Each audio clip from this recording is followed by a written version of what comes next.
नमस्कार, मेरा नाम भाऊ तोरसेकर। आप देख रहे हैं प्रतिपक्ष। दोस्तों, आज मैं 2024 के लोकसभा चुनाव में जो बड़ा महागठबंधन बनने जा रहा है उसमें ममता बनर्जी की और कांग्रेस की भूमिका क्या होगी, इस पर बात करूंगा। और इसका कारण ये है कि यही दो पार्टियां कुछ कर सकती है, ऐसा माना जाता है।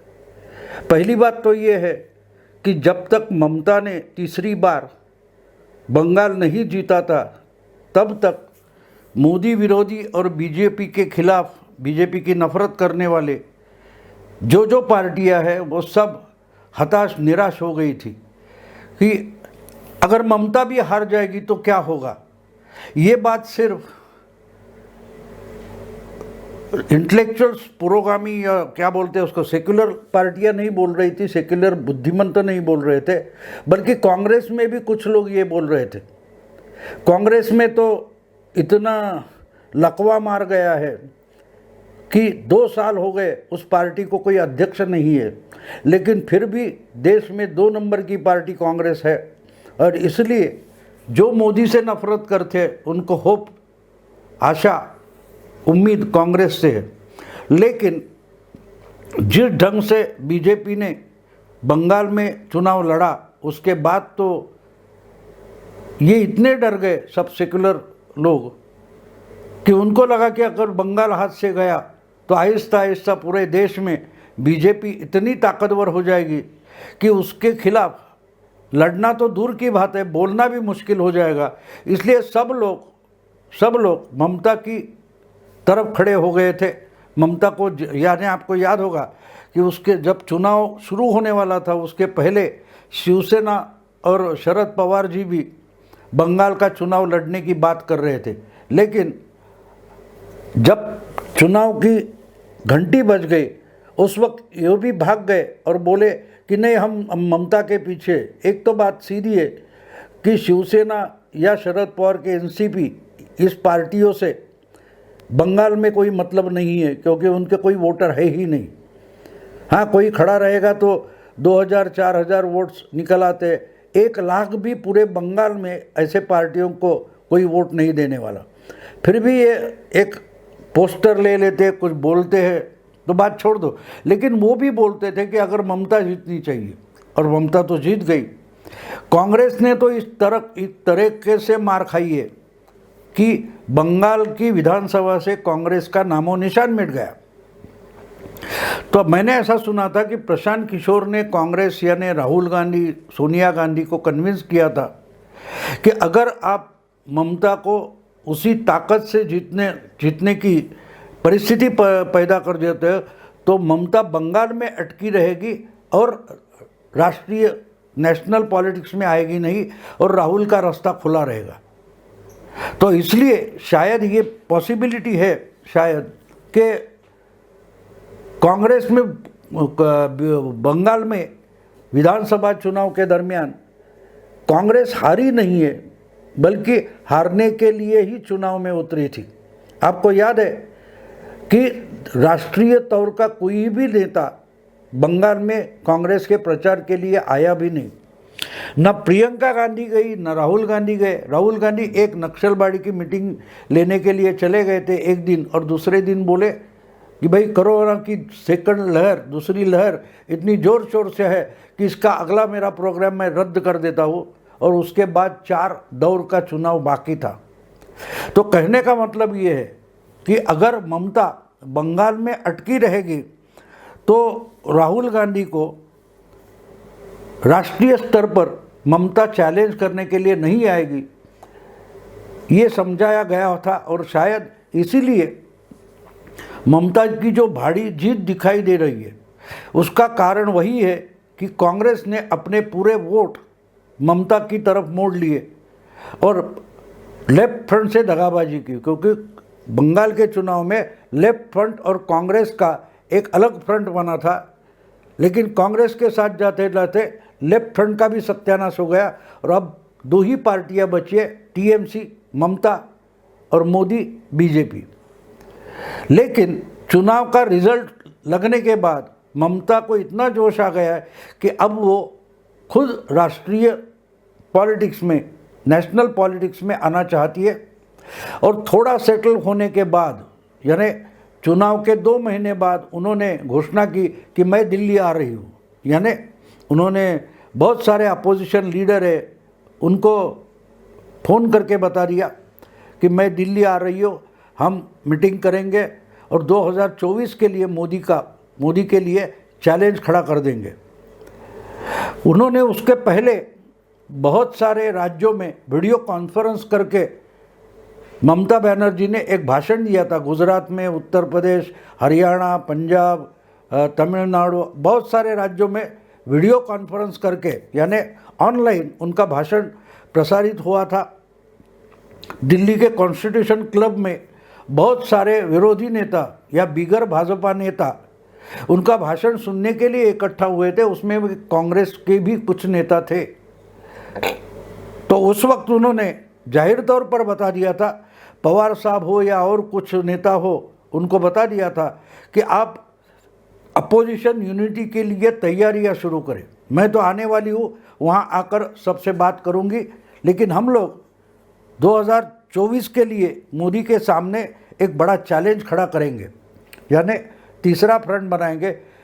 लेकिन जब वो दिल्ली आई तो उसके बाद उन्होंने जो किया उससे कांग्रेस अब डर चुकी है कि कांग्रेस को पता चल रहा है कि ममता कांग्रेस का पिछलग्गू होकर राजनीति नहीं करेंगे। क्योंकि जब ममता दिल्ली में थी उसी वक्त राहुल ने और मल्लिकार्जुन खड़गे, जो उनके राज्यसभा के नेता है प्रतिपक्ष, उन्होंने एक मीटिंग बुलाई थी। लेकिन उस मीटिंग में दिल्ली में होते हुए भी ममता तो पहुंची नहीं, लेकिन उनके पार्टी का कोई प्रतिनिधि भी खड़गे के मीटिंग में आया नहीं। उसके बाद आपको याद होगा, जंतर मंतर पर किसानों को सपोर्ट करने के लिए, किसान आंदोलन को सपोर्ट करने के लिए राहुल गांधी ने एक बड़ी रैली जैसा किया, जिसमें 14 अपोजिशन पार्टियां सब शामिल हुई, ऐसा कहा गया न्यूज़ में। लेकिन उसमें भी टीएमसी का कोई भी लीडर नहीं था। हाँ, लोकसभा और राज्यसभा में जो कुछ बवाल खड़ा कर दिया गया उसमें टीएमसी ज़रूर थी और टीएमसी लीड कर रही थी।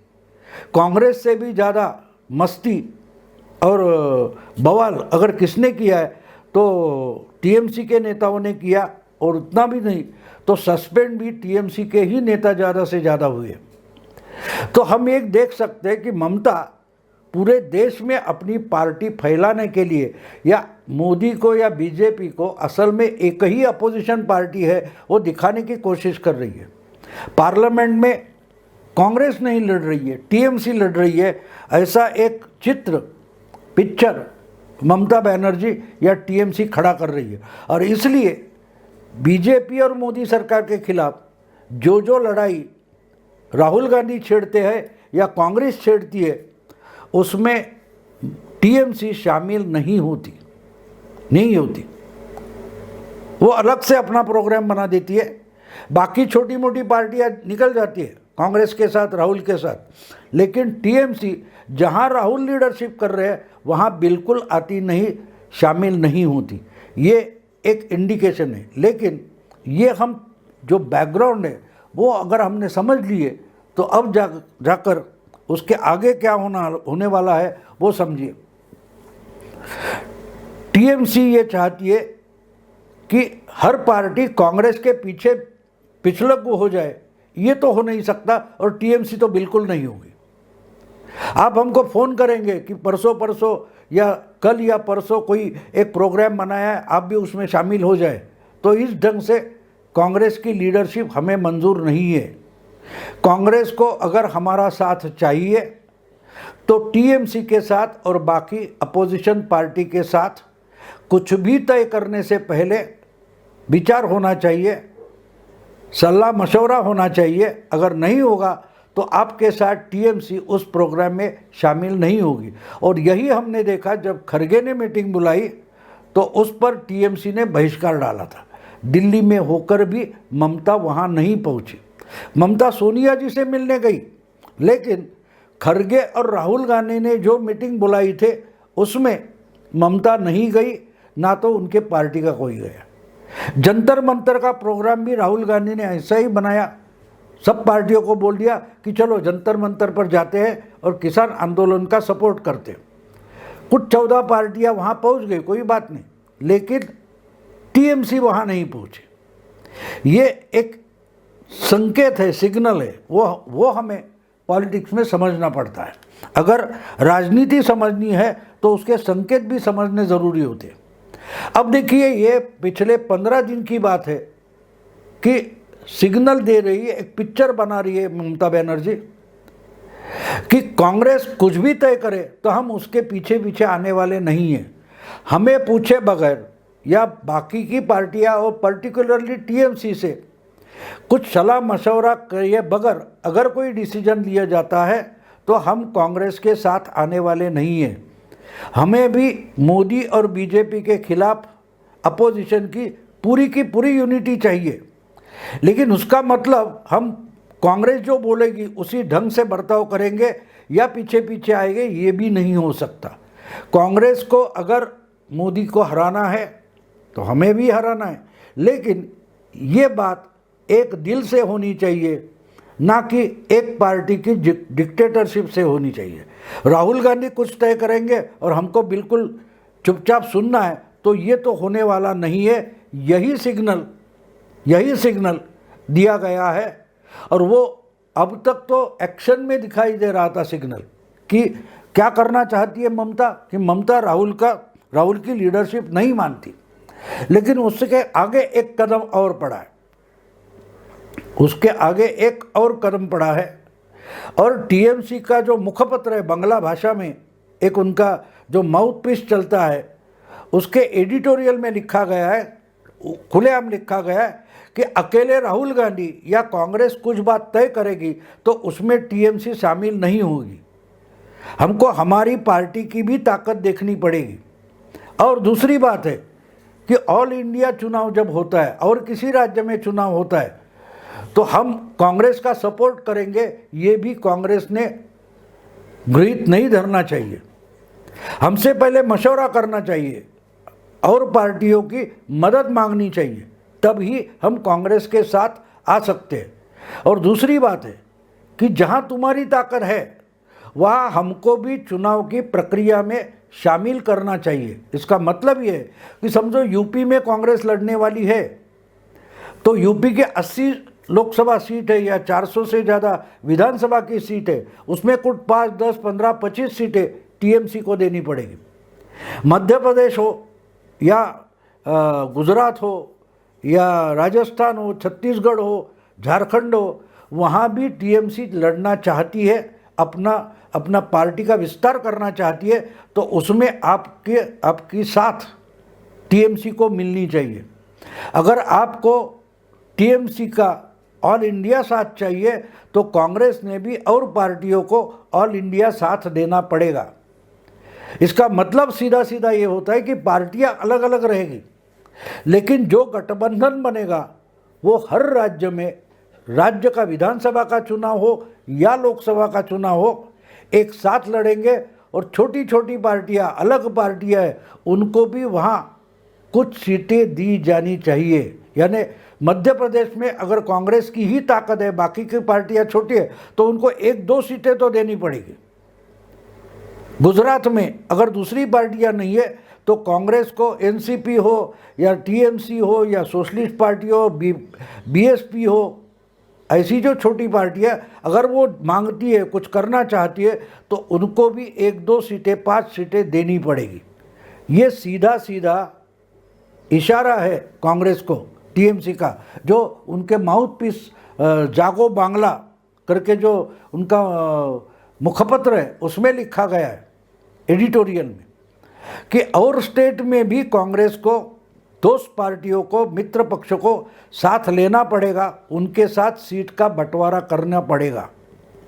और ये बहुत बड़ा सिग्नल है। इसका मतलब ये होता है कि ममता बोल रही है राहुल गांधी हम नेता नहीं मानते, और राहुल गांधी कुछ भी तय करेंगे तो माना नहीं जाएगा, हमारी पार्टी उसमें शामिल नहीं होगी। हम भी बीजेपी के खिलाफ है, लेकिन इसका मतलब अकेली कांग्रेस लीडरशिप करेगी और हम पिछलग्गू जैसे आपके पीछे दौड़ेंगे, ये बस हो गया, इसके आगे ये नहीं होगा। करना है तो सबके सलाह मशवरे से करो और सब जगह सब राज्यों में टीएमसी और बाकी की पार्टियां हैं उनको भी साथ लेकर कांग्रेस को चलना पड़ेगा। दोस्तों, इसका मतलब सीधा है, टीएमसी बेसिकली कांग्रेस से निकली है और कांग्रेस को खाकर ही बंगाल में उसने अपने पैर जमाए, पाँव जमाए।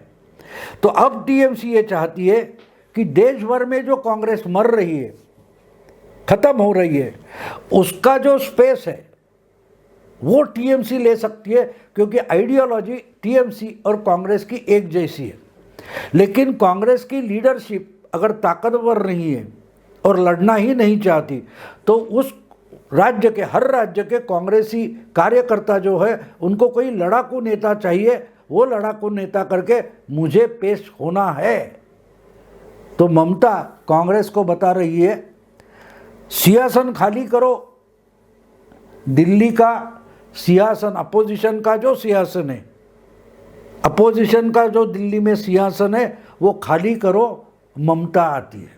यानी ममता 2024 में या उससे पहले ही खुद को मोदी का चैलेंज बन के पेश करना चाहती है। दोस्तों, अगर ये वीडियो आपको पसंद आया तो लाइक कीजिए, शेयर कीजिए, प्रतिपक्ष को सब्सक्राइब कीजिए। नमस्कार।